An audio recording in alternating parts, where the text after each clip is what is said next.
একজন সাহাবীর ভিতরে নতুন ইসলাম কবুল করেছেন, নবীর কাছে বলছেন, হুজুর সব বাদ দেব, কিন্তু আমি একটা জিনিস বাদ দিতে পারবো না। কি? জেনা বাদ দিতে পারবো না।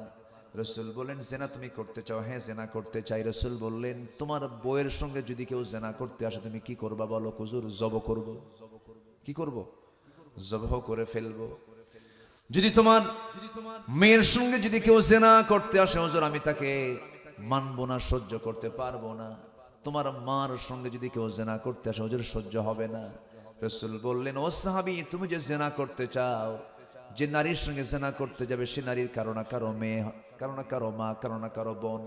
সাহাবীর চোখের কোনা বেয়ে বেয়ে টপ টপ করে পানি পড়ছে আর বলছে, হুজুর সত্যি আপনি বিশ্ব নবী, আল্লাহর কসম আজকের থেকে জেনা বাদ দিয়ে দিলাম। শুধু আইডিয়া নিতে হবে মাথায়। ভালো হব না কেন? ভালো হতে বাধ্য হব আমরা। আমার বন্ধুগণ, এক নম্বর আমরা শিখে নিলাম মিথ্যার কাছে যাব না আমরা। নাম্বার 2 হলো আমানতটাকে রক্ষা করব, আমানতের খেয়ানত করব না। যার আমানত ঠিক আছে তার জন্য জান্নাত ঠিক আছে। ধরুন যিনি দেশের প্রধানমন্ত্রী হবেন, তিনি এই দেশ তার কাছে একটা আমানত, ঠিক কিনা বলেন? আস্তে কয়, ঠিক কিনা বলেন? আমানত। আমার আগের যিনি জামালউদ্দিন ভাই সুন্দর কিছু কথা বলেছেন, সাইয়েদনা ওমর ফারুকের কথা বলেছেন। ওমর ফারুক যেদিন রাষ্ট্রের ক্ষমতায় বসেছেন, সেই দিন থেকে শুরু করে নিয়ে মৃত্যুর দিন পর্যন্ত একটা রাত তিনি তার পিঠটাকে বিছানার সঙ্গে আলিঙ্গন করতে দেন নাই। ঘুমটাই হয় নাই তার। রাষ্ট্র তার কাছে কত বড় আমানত ছিল। তিনি ক্ষমতার মসনদে বসলেন, শুকায় শুকায় গেলেন, দিন যায় শুকে শুকে যেন অসুস্থ হয়ে পড়েন। একদিন দেশে প্রচন্ড অভাব চলছিল, অনটন চলছিল, এই জন্য তিনি রোজা রাখা শুরু করলেন নিজে পার্সোনালি। দেশের জনগণ অভাবে আছে, খাবারের সংকট তৈরি হয়ে গেছে, তিনি রোজা নিজে রেখেছেন। সাইয়েদনা ওমর ফারুকের রোজার কথা শুনে কিছু লোক একটা উট জব করেছে। একটা উট জব করে উটের গুরুত্বপূর্ণ অংশ কুজ, কুজ বোঝেন তো? এটা কি বলে? পিঠ, কুজের অংশটুকু আর কলিজার অংশটুকু নিয়ে সাইয়েদনা ওমর ফারুকের সামনে হাজির করে বলছেন, এই অংশটুকু সুন্দর করে ভুনা করে আপনার সামনে নিয়ে আসছি। সাইয়েদনা ওমর ফারুক বলছেন, এই উটের কলিজার অংশটুকু আর এই কুজের অংশটুকু আমার দেশের জনগণগুলো পায় নাকি? সাধারণ জনগণগুলো পায় নাকি? না, পায় না। যে খাবার আমার দেশের জনগণ পায় না, সেই খাবার ওমর কোনোদিন তার জিহ্বায় নিতে পারে না। রোজা রেখেছেন সারাদিন না খাওয়া। সন্ধ্যার সময় বললেন, জাইতুন নিয়ে আসো, তেল নিয়ে আসো, আর শুকনা রুটি নিয়ে আসো, জবের রুটি নিয়ে আসো। সেই জবের রুটি জাইতুনের মধ্যে ঢেলে ঢেলে চুবায়া চুবায়া শক্ত করে কোনো মতো খাবার তিনি খেয়ে নিয়েছে। সাইয়েদনা ওমর ফারুক মাঝে মাঝে আফসোস করে বলতেন, শোনো রে, ফোরাতের তীরে একটা কুকুর যদি অনাহারে মারা যায়, ইরাকের রাস্তা খারাপের কারণে সে গর্তের মধ্যে উটের পা পরে যদি উটের পা ভেঙে যায়, উটের পা কেন ভাঙলো, কুকুর কেন অনাহারে মারা গেল, কিয়ামতের দিন আমাকে এর জন্য আল্লাহর সামনে জবাব দিতে হবে। কি চিন্তা ছিল তাদের মাথায়, কি আমানতদারিতে তাদের মধ্যে ছিল, কি হিসাব করে তারা চলতেন। সাইয়েদনা ওমর ফারুক রাদিয়াল্লাহু তাআলা আনহু রাষ্ট্র থেকে তিনি এক বোতল মধু পেয়েছেন। কয় বোতল? এক বোতল মধু পেয়েছেন। শুধু তার জন্য নয়, তার ঘরে কিছু অংশ, তার চতুর্পাশে 4টা ঘর, মোট 5টা ঘরের জন্য বরাদ্দ হয়েছে এক বোতল মধু। সেই মধুগুলো নিয়ে এসে স্ত্রীর সামনে দাঁড় হয়ে বলছেন, বউ আমার, এই যে এক বোতল মধু এসেছে, 5টা ভাগ করবে, একটা ভাগ আমরা নেব, সমান 4টা ভাগ প্রতিবেশীর ঘরে দিয়ে দিবা। স্ত্রী হাতে মধুর বোতল বন্টন, মধুর বোতলটা হাতে দেওয়ার পরপরই কিছুক্ষণ পর বলছে, স্ত্রী মন খারাপ করো না, তোমাকে মধু বন্টন করতে দেব না, সমস্যা আছে, আমি মধু বন্টনের দায়িত্ব আরেকজনকে দেব। বলেন তো, কোন স্ত্রীর সঙ্গে স্বামী যদি এমন আচরণ করে, মন খারাপ হওয়ার সম্ভাবনা আছে না নাই? আসতে কয়, এই বউ নাই বাড়িতে? বউ নাই? আছে কিনা বলেন? কি বলবে আপনার বউ? কি কবে? হ্যাঁ, সংসার করবা তুমি? তুমি আমার অবিশ্বাস করো, মুখ বাঁকা করে থাকবে। সাইয়েদনা ওমর বউকে বললেন, মধুর বোতল তুমি আমাকে ফেরত দাও। একটু মন খারাপ করলেন। মন খারাপ করার পরেও সেই সময় তিনি কোনো জবাব দিলেন না।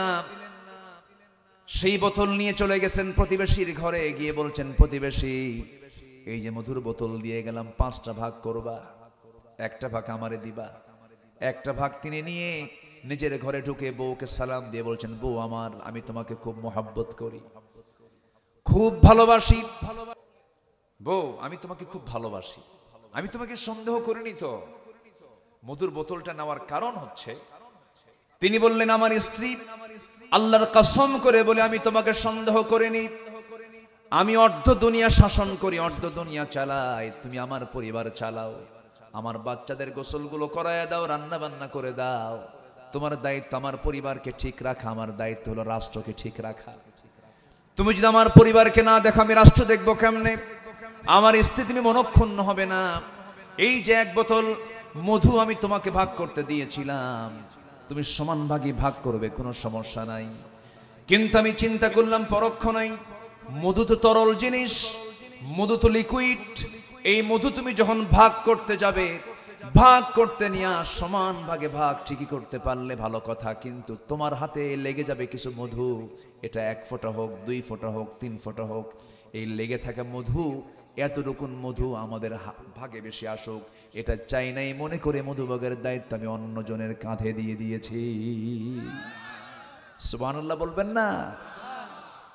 ওমর ফিল জান্নাহ, ওমর জান্নাতি, দুনিয়াতে বসে জান্নাতের সংবাদ তিনি পেয়েছেন, এমনি পান নাই।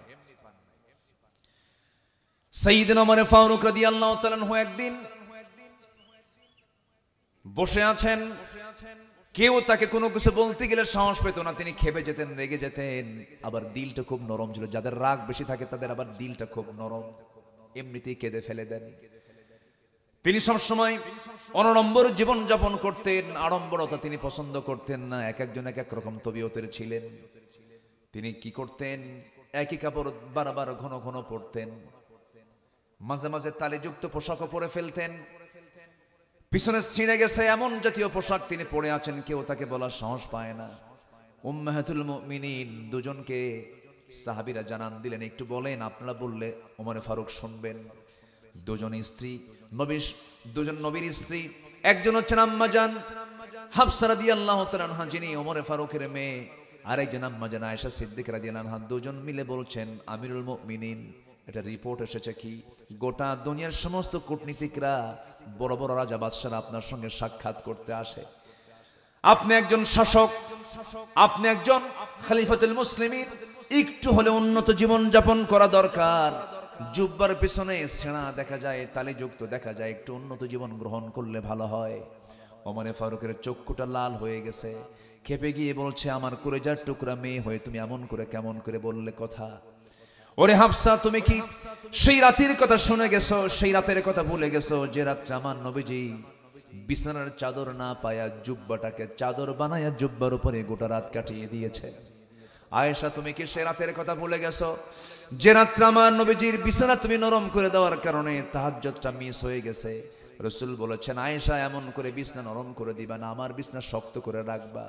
বিশ্বনবী যদি তার আসন থেকে যদি এমন সিম্পল জীবন যাপন করতে পারেন, তোমরা আমাকে কি নসিহত করছো? আল্লাহর কসম করে বলি, ওমরের পোশাক দেখে কাফের মুশরিকরা ভয় পায় না, কাফের মুশরিকরা ভয় পায় হলো ওমরের তাকওয়া দেখে। জোরে কোন সুবহানাল্লাহ, জোরে বলি আল্লাহু আকবার। আমার ভাইয়েরা, কি ব্যক্তি তিনি ছিলেন, কি আমানতদার ছিলেন! আমানতদারিতার জ্বলন্ত প্রমাণ ছিলেন সাইয়েদনা ওমর ফারুক রাদিয়াল্লাহু তাআলা আনহু। তার জীবন থেকে কথা বললে কথা ফুরায় না। ভারতের শ্রী মহাত্মা গান্ধী, ভারতের স্বাধীনতা আন্দোলনের একজন অন্যতম নেতা, ভারতের শ্রী মহাত্মা গান্ধী, তিনি গবেষণা করে বলেছেন, অশান্ত পৃথিবীকে শান্ত করার জন্য গোটা দুনিয়াতে এই মুহূর্তে ওমরের মতো একটা শাসকের দারুণ প্রয়োজন। এমন একজন শাসক তিনি ছিলেন সাইয়েদনা ওমর ফারুক। আমাদের ওমর আছে না নাই? বলেন, আছে না নাই? কার্ল মার্কসের কাছে যেতে হবে কেন? লেনিনদের কাছে যেতে হবে কেন? আমাদের কে আছে? আমাদের কে আছে? ওমর আছে। ওমরের মতো শাসক হও, আবু বকরের মতো দৃঢ়চেতা হও, আলীর মতো লড়াকু সৈনিক হও, ওসমানের মতো ধৈর্যশীল হও। সব তো আমাদের লোকগুলো আছে, অন্যের মডেলের দিকে যেতে হবে কেন? সবগুলো আমাদের জন্য আদর্শ করে দিয়েছেন, তিনি আমার কে? ওমরে ফারুকের নাম শুনলে মনে হয় নরম না গরম? নরম না গরম? দারুণ গরম। রোম পারস্য কাঁপতো। রোম পারস্য কি হতো? কাঁপতো, থরথর করে কাঁপতো। এত বড় দাপুটে নেতা ছিলেন তিনি, শুনলে পরে রোম পারস্যের লোকগুলো থরথর করে কাঁপতো। কি অমর তিনি ছিলেন। সবাই হিজরত করেছে দিনের রাতের আধারে। সাইয়েদনা ওমর ফারুক সকালবেলা গিয়ে নবীর ঘরে, নবী নাই। আবু জেহেলকে এসে বলতেছে, আবু জেহেল, রাসূল কই? কে জানি না। তোকে জানিস না কেন? আল্লাহু আকবার বলবেন না? তুই জানিস না কেন? তুই তো শত্রু আমার। রাসূল গেল কই? রাসূলের একটা চুল পরিমাণ ক্ষতি হলে তোরে ছাড়ুম না। আল্লাহু আকবার বলবেন না? শেষে উনি বললেন, যে মক্কায় রাসূল নাই সে মক্কা আমি থেকে লাভ কি? যা থাক তোরা, আমি চলে গেলাম মদিনায়। আল্লাহু আকবার বললেন। কি সাহসী মানুষ তিনি ছিলেন।